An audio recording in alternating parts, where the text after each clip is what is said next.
Oh iya, ngomong-ngomong nih, dari yang penghobi anggrek ini, Ya. ada berapa macam atau berapa jenis yang sudah dikoleksi atau dirawat di sini? Mungkin saya ulas sedikit tentang yang dari yang skup besarnya ya, lingkup besarnya. Jadi yang dipelihara orang-orang yang menjadi penghobi anggrek sekarang ini bisa digolongkan dari dua kelompok anggrek itu. Anggrek hibrida itu hasil persilangan hybrid. Nah, ada anggrek yang diistilahkan di masyarakat anggrek spesies. Ini anggrek yang memang sudah tersedia di hutan, kemudian diambil oleh pemburu dan dirawat oleh penghobi. Ini anggrek spesies. Nah, anggrek hibrida tadi merupakan hasil persilangan anggrek spesies.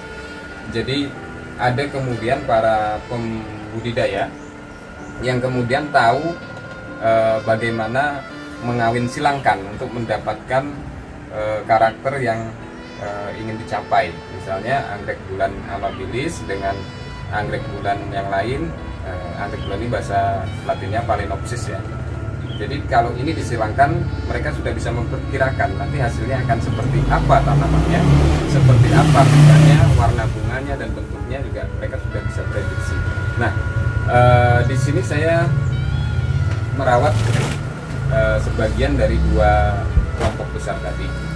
Ada spesies, ada hibrida atau hybrid ya bahasa Islam. Jadi saya rawat dua-duanya, tapi yang lebih banyak saya rawat adalah yang spesies karena memang ini sudah seperti pola ketika orang di masa-masa awal menggemari anggrek, mereka lebih terpesona dengan anggrek hibrida karena dari segi tanamannya itu lebih bagus lah karena hasil persilangan yang mencari keunggulan ya. Jadi dari segi tanamannya, dari segi bunganya, jadi dari terutama masalah bunga ini mereka mencari yang bunganya besar, warnanya cerah, lalu bertahan lama. Karena memang anggrek spesies itu kebanyakan bunganya, ukuran bunganya kecil, satu. Lalu kedua, jarang diantaranya yang bisa bunganya bertahan lama. Nah, jadi bagi pemula yang menghobi anggrek itu biasanya cenderung ke anggrek hibrida. Tapi semakin lama seseorang merawat anggrek, itu lama-lama dia akan lebih memilih anggrek spesies karena lebih original lah, lebih asli gitu. Jadi bukan hasil kawin silang.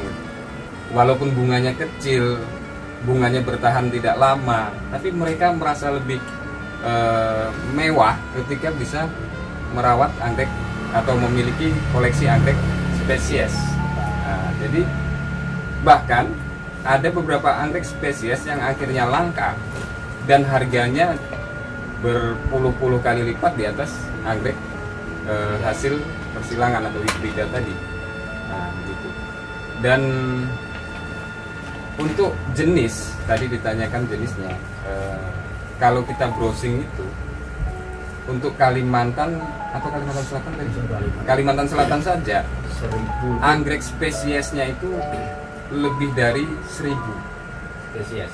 ya, 1000 spesies dengan Kecil, dari kecil Nah, yang kecil sampai yang gede. ya, jadi ada berbagai karakter, kan ada klasifikasi itunya ya, berdasarkan bentuk fisik tanamannya, ya, lalu apa karakternya itu kan diklasifikasikan menjadi spesies-spesies. Itu 1000 lebih.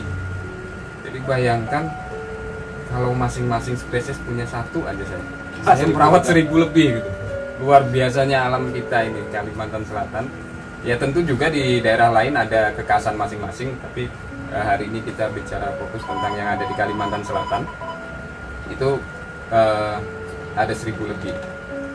Untuk anggrek hibrida itu yang megang keunggulan adalah dari Thailand ya. Thailand ya. Nah, tapi konon dulunya orang Thailand itu mengimpor anggrek spesies dari Indonesia. Di sana karena teknologi pertanian sudah maju, mereka lebih dulu menyilangkan dan muncullah anggrek hibrida. Dan ketika masyarakat Indonesia belum ada yang menjadi pembudidaya anggrek, kita impor dari mereka, saudara. Jadi kita membeli sesuatu yang berasal dari kita juga asalnya gitu. Cuma sekarang sudah banyak para pemilik di Kota Batu, Kota Malang, lalu Jogja juga ada, daerah Bogor. Mereka membiarkan anggrek dengan mengawin silangkan atau memang menyerbukan tanpa mengawin silangkan. Jadi satu bunga itu diserbukan di tanaman itu juga menghasilkan spesies yang sama. Cuma ini kelasnya juga akhirnya walaupun sama-sama murni spesies, bukan hasil silang, tapi yang asli dari hutan ini dianggap lebih tinggi nilainya daripada yang hasil kultur di lab. Jadi kalau di kultur di lab itu ada menghasilkan tanaman baru, tapi para penghobi anggrek lebih memilih yang memang diambil langsung dari hutan. Sedikit pertanyaan sangat menarik ya masalah anggrek ini. Lo lihat di tempat Mas Sandiko ini banyak macam-macamnya. Ya. Dari semua ini, apakah semuanya ini seperti di Kalimantan Selatan atau ada yang di luar, Mas? Nah, saya ini kan secara acak ya, karena memang dengan berbagai keterbatasan itu akhirnya mana yang dapat duluan. Keinginan saya sebenarnya merawat semua anggrek spesies yang ada di Kalimantan Selatan, hanya karena keterbatasan dana, tempat, dan fasilitas. Saya akhirnya kesulitan untuk mendapatkan secara total semua itu ya. Jadi akhirnya mana yang saya dapat, dan yang dari yang ada ini memang ada dari berbagai daerah, bahkan ada yang dari luar negeri. Yang daunnya belang-belang di sana itu mungkin bisa di shop. Nah, itu dari Filipina. Yang sebelah sana itu Phalaenopsis Cassandra, yang tengah Phalaenopsis Schilleriana, itu dari Filipina. Sebenarnya di Sulawesi juga ada Phalaenopsis yang daunnya mirip seperti itu dan bunganya juga mirip, tapi memang berbeda karena beda habitat ya. Ada juga yang dari Papua Nugini juga ada, dari Kalimantan tapi provinsi lain, Kalimantan Barat ada, itu Phalaenopsis bellina di sana. Sayang bunganya sudah layu, nunggu yang berikutnya mekar. Itu bunganya kecil, jadi di ujung-ujung kelopak itu warna krem. Semakin ke arah tengah bunga itu warna ungunya ungu lembut, enak sekali dilihat, mendekati pink. Pink itu merah muda. Dan dari pagi hari sampai siang hari itu menebarkan aromanya itu juga lembut sekali, seperti baunya aroma terapi itu.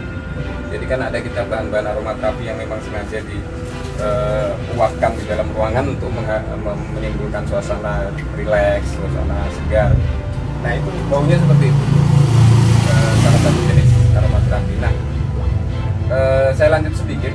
Khusus untuk bellina tadi ini terjadi terjadi fenomena juga yang memprihatinkan. Jadi Phalaenopsis bellina dan satu lagi Phalaenopsis apa gitu yang karakternya kurang lebih berdekatan, hanya warna memang beda. Jadi yang satunya itu warnanya agak merah marun.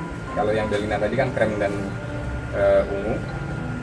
Ini diambil dalam jumlah besar dari hutan di Kalbar dan kemudian dijual. Menurut keterangan teman yang berkomunikasi dengan pemburu di sana, dijualnya ke Malaysia, ke Singapura.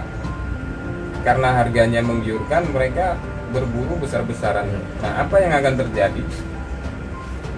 Di habitatnya, populasinya akan sangat sedikit, bahkan bisa jadi punah. Nah, ini yang harusnya kita sikapi. Memang kadang serba salah. Kita yang merawat, lalu kena peraturan misalnya, ini nggak boleh dirawat di rumah. Tapi kalau kita tidak rawat, kemudian di hutan diburu lalu dijual ke luar negeri, habis. Ataupun kalau nggak diburu, ada pembukaan hutan, mati juga anggreknya. Akan lebih baik kalau pikir saja, walaupun mungkin ini ada peraturan yang melarang, tapi bagi saya lebih baik di tangan para penghobi yang sangat mengerti anggrek, dan juga mereka juga punya niat mempertahankan supaya spesies ini tetap ada, walaupun akhirnya merawatnya tidak di habitatnya gitu. Karena kita juga harus akui